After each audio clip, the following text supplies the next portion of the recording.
Mick from Custom Cruises. You've obviously all had a problem with this VAT where PayPal's adding it on. Okay, having spent hours trying to get it off, this is the easy way. Go into your account. If you're a business seller, click on your account settings. You can see here. Okay, payment preferences here, and VAT.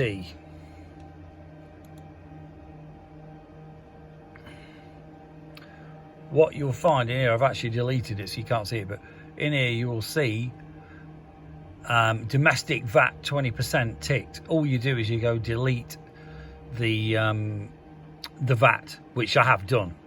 But if you imagine, if I was to add new sales tax, okay, you'll see that UK on here is 20%.